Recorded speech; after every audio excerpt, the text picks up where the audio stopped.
মই বিষয়ত একো ক'বলগীয়া নাই, সেইটো ৰাইজে নিজে নিৰ্ধাৰণ কৰিব। জুবিনৰ ছবি ভাল জেগাত আঁকক আৰু এজন শিল্পীৰ কথাবোৰ সেই বিষয়ে আচলতে জুবিনক লৈ টনাটনি হৈ থকাটোৱে আমি ভাল নাপাওঁ আচলতে সেই বিষয়ে। আৰু হয়তো এখন দুখন নহয়, তেনেকুৱা কেইবাখনো ছবি মানুহে আঁকিবলৈ ভাল পাব।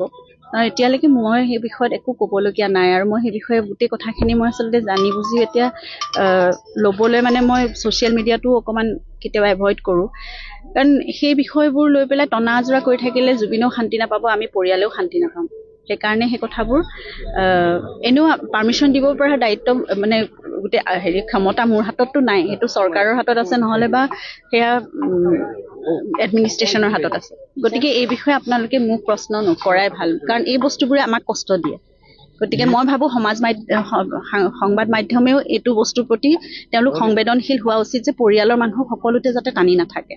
মই বিষয়ত একো ক'বলগীয়া নাই, সেইটো ৰাইজে নিজে নিৰ্ধাৰণ কৰিব। জুবিনৰ ছবি ভাল জেগাত আঁকক আৰু এজন শিল্পীৰ কথাবোৰ সেই বিষয়ে আচলতে জুবিনক লৈ টনাটনি হৈ থকাটোৱে আমি ভাল নাপাওঁ আচলতে সেই বিষয়ে। আৰু হয়তো এখন দুখন নহয়, তেনেকুৱা কেইবাখনো ছবি মানুহে আঁকিবলৈ ভাল পাব।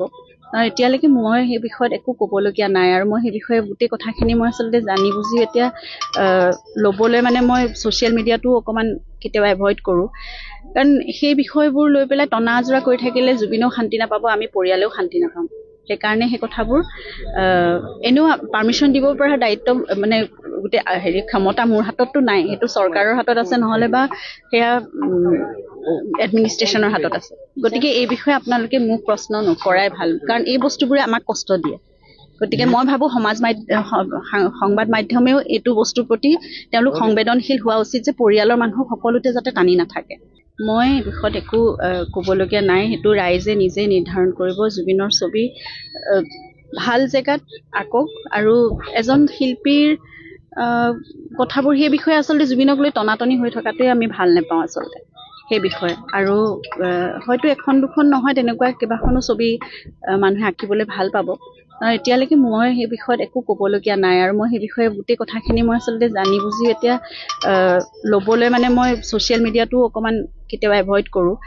কাৰণ সেই বিষয়বোৰ লৈ পেলাই টনা আজোৰা কৰি থাকিলে জুবিনেও শান্তি নাপাব, আমি পৰিয়ালেও শান্তি নাপাম। সেইকাৰণে সেই কথাবোৰ এনেও পাৰ্মিশ্যন দিব পৰা দায়িত্ব গোটেই ক্ষমতা মোৰ হাতততো নাই, সেইটো চৰকাৰৰ হাতত আছে, নহ'লে বা সেয়া এডমিনিষ্ট্ৰেশ্যনৰ হাতত আছে। গতিকে এই বিষয়ে আপোনালোকে মোক প্ৰশ্ন নকৰাই ভাল, কাৰণ এই বস্তুবোৰে আমাক কষ্ট দিয়ে। গতিকে মই ভাবোঁ সংবাদ মাধ্যমেও এইটো বস্তুৰ প্ৰতি তেওঁলোক সংবেদনশীল হোৱা উচিত, যে পৰিয়ালৰ মানুহ সকলোতে যাতে টানি নাথাকে।